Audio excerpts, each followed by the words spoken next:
धृतराष्ट्र और गांधारी की शादी हो जाती है। गांधारी जो थी उनके प्रधान धृतराष्ट्र के यहाँ गए थे हस्तिनापुर, और जो भीष्म पितामह है उनसे जाके रिक्वेस्ट करते हैं, उनको जाके श्रीफल देते हैं, उनको बोलते हैं कि आपका जो धृतराष्ट्र है वो भी अंधा है, उनको कोई लड़की नहीं दे रहा, और जो हमारी गांधारी है उनको भी कोई लड़का नहीं मिल रहा, तो हम उन दोनों की शादी करवा देते हैं। तो भीष्म पितामह है वो मना कर देते हैं।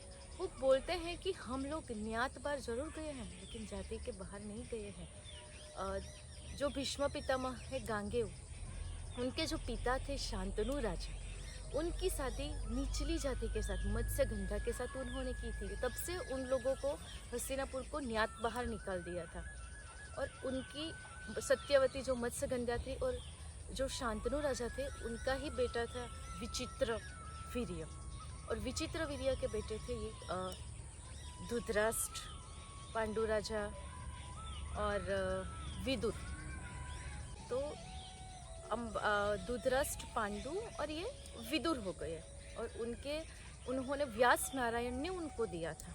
तो उन लोगों को हस्तिनापुर को न्यात बाहर निकाल दिया था, लेकिन भीष्म पितामह मना कर देते हैं।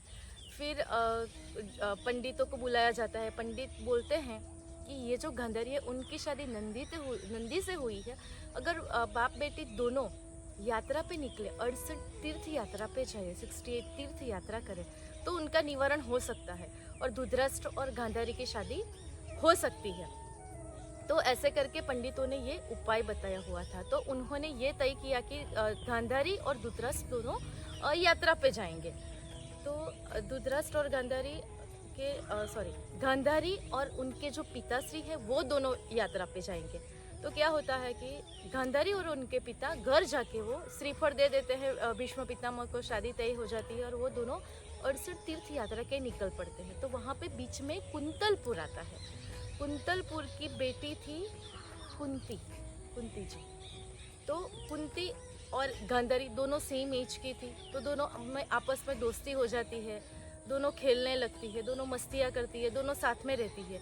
और गांधारी से पूछती है कुंती जी कि क्या हुआ था, तो वो अपनी सारी बातें बताती है कि इसीलिए हम लोग तीर्थ यात्रा करने के लिए निकल पड़े हैं। तो कुंती है वो भी एक बात जो है वो गांधारी को बताती है। वो बताती है कि कल दुर्वासा ऋषि जो है वो जा रहे हैं और उन्होंने मुझे आशीर्वाद दिया था कि मैंने उनकी 6 महीने तक सेवा की है, और उन्होंने मुझे आशीर्वाद, कल मुझे वो मंत्र देने वाले हो और उस मंत्र से मेरे 100 पुत्र होंगे।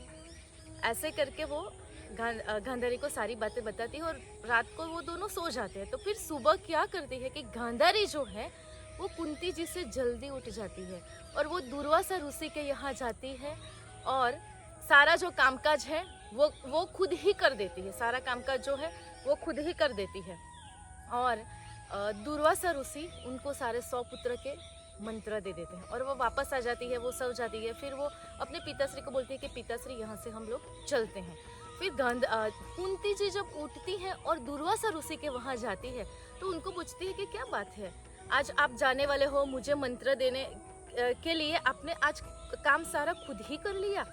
तब दुर्वासा ऋषि अपने ध्यान लगाते हैं और उनको पता चलता है कि आपकी जो बहनपनी आई थी, जो सखी आई थी, मैंने उनको दे दिया।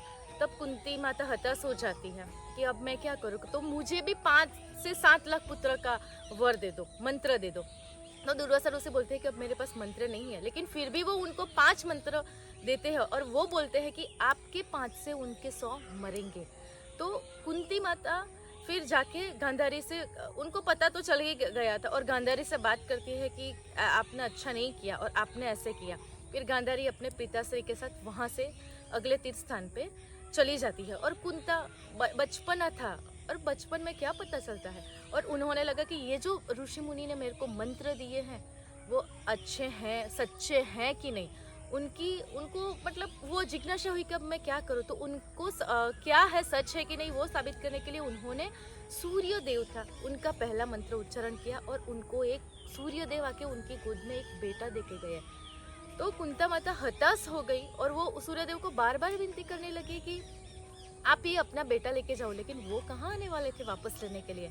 फिर कुंती ने क्या किया कि एक कंचन की पेटी, सोने की पेटी में उस बेटे को रखा और यमुना माता से प्रे किया कि अगर इनको कुछ भी हुआ तो मैं आपके पानी में पैर नहीं रखूंगी। ऐसे करके वो यमुना माता को विनती करती है और फिर यमुना माता में वो पेटी बहती हुई वहाँ से चली जाती है और वो पेटी जाके हस्तिनापुर में जाती है। और हस्तिनापुर में वो जो उनकी दासी थी, धृतराष्ट्र की दासी थी, राधे नाम था, उनको वो पेटी मिलती है और वो घर लाके ओपन करती है तो वह उसमें से एक बच्चा निकलता है। तो वो खुश हो जाते हैं कि उनको लगा थी कि इसमें कुछ द्रव्य होगा, कुछ बड़ी सी चीज़ होगी, लेकिन उसमें से तो बेटा निकलता है। फिर वो बहुत बंद कर देती है पेटी को और फिर वापस जाके वो विश्वामित्र पितामह पे यहाँ दरबार में जाती है और वहाँ पे जाके बहुत रख देती है कि उनको कुछ पता ही नहीं है वैसे। और वो बोलती है कि ये मुझे पेटी मिली है और उसमें कुछ है। तो जहाँ सबके सामने पेटी ओपन करती है तो वहाँ पे वो बालक था तेजस्वी, और उनको पंडितों को बुला के उनका जब वो किया जाता है कि ये कैसा होगा, तो वो बोलते हैं कि तेजस्वी होगा, आप ही बेटे का पालन करो। तब भीष्म पितामह जो वो दासी को बोलता है कि आप ही इनका पालन पोषण करो और उनका नाम रखो कर्ण। इधर पांडु राजा क्या बोलते हैं भीष्म पितामह को, अगर आप आज्ञा दो मुझे तो मुझे जाना है दूसरे देश जीतने के लिए। तब भीष्म पितामह उनको आज्ञा देते थे कि ठीक है आप जाओ और दूसरे देश पे विजय प्राप्त करके आओ, विजयी भव, ऐसे करके उनको सारी सैन्य के साथ उनको भेजते हैं। तो वो एक एक देश करके जीत के आता है। पहले एक देश जाता है, वो भी जीत लेता है, वो जीत लेता है। सब बोलते हैं कि उनका भतीजा आया हुआ है, भीष्म पितामह का भतीजा आया हुआ है, और भीष्म पितामह के बारे में सबको पता था। तो वो बोलते हैं कि भीष्म पितामह ही इतने तेज थे तो उनका भतीजा कितना तेज होगा। तो सब कोई उनसे लड़ाई करने का चाहते नहीं है और उनको अपना राज्य दे देते हैं। ऐसे करके कुंतलपुर में जाता है तो वहाँ के जो राजा है वो उनकी शादी उनसे करवा देते हैं, पांडु राजा से करवा देते हैं। फिर शल्य देश में जाते हैं, उनको बोलते हैं कि या तो मुझे अपना राज्य दे दो या फिर लड़ाई करो। तो वो भी अपनी जो बहन है माद्री, उनकी शादी पांडु राजा से करवा देते हैं। और ऐसे करके पांडु राजा बहुत सारे देश जीत के वापस दोनों पत्नियां कुंती जी और माद्री ये दोनों के साथ आ जाती है, और इधर धृतराष्ट्र और गांधारी की भी शादी हो जाती है। तो वैसे गांधारी और कुंती दोनों देरानी और जेठानी दोनों हुई। तो दोनों आती है और कुंती को भी पता चलती है, उनकी भी बात सब पता चलती है, और गांधारी को भी उनके बारे में सब पता चलता है। तो एक दिन पांडु राजा को क्या मन हुआ कि उनको वो वन में जा रहे थे, उनको लगा कि कुछ उनको शिकार करने का शौक था, तो वो वन में जा रहे थे। तो उनके साथ अपनी दोनों पत्नियां नहीं जा रही थी, वो अपने सैन्य के साथ वन में जा रहे थे। तो एक वहाँ पे एक ऋषि की कथा आती है कि एक ऋषि था, तो वो 10 साल से वो तपस्या कर रहा था। उनकी तपस्या का व्रत था 12 साल करने का। उन्होंने शादी की थी, लेकिन वो 12 साल से वो 10 साल से ब्रह्मचर्य का पालन कर रहा था। तो उनकी पत्नी को भी उनकी जो सासू माँ थी वो बहुत मैना टोना मार रही थी। तो वो एक दिन वो अपनी पत्नी उनको बताती है, और वो दोनों में मैथुन करने का मन होता है। तो वो दोनों क्या करते हैं कि उन्होंने ब्रह्मचर्य पालन कर रखा था। तो वो ऋषि जो ब्राह्मण था, ऋषि मुनि नहीं ब्राह्मण था, उन्होंने क्या करके मृगिया हिरण का वेश ले लिया, और जो ब्राह्मण पत्नी थी उन्होंने मृगनी का वो वेश ले लिया। और तब पांडु राजा और दोनों वो अपनी मैथुन में व्यस्त थे, और तब पांडु राजा वहाँ पे आते हैं और उनको मृगिया दिखता है, और वो जैसे तीर छोड़ते हैं तो वो जैसे ब्राह्मण की मौत हो जाती है, और जो ब्राह्मण पत्नी थी वो रोने लगती है। और पांडु राजा वहाँ के देखते हैं कि अरे ये तो मनुष्य है। तो ब्राह्मण पत्नी को बोलते हैं कि माता बताइए मैं आपकी क्या सेवा करूँ, आप मेरे साथ चलो, मैं आपकी सेवा करूँगा, हमारे साथ अपने राज्य में चलो।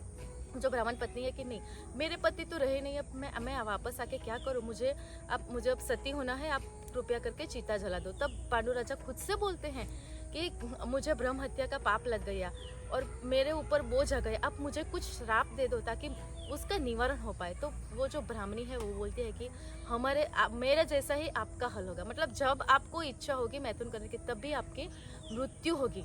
तो पांडु राजा बहुत हताश हो गए, और घर पे आके भीष्म पितामह सबको पता चलता था, वो अपना ब्रह्म हत्या का पाप बताता है।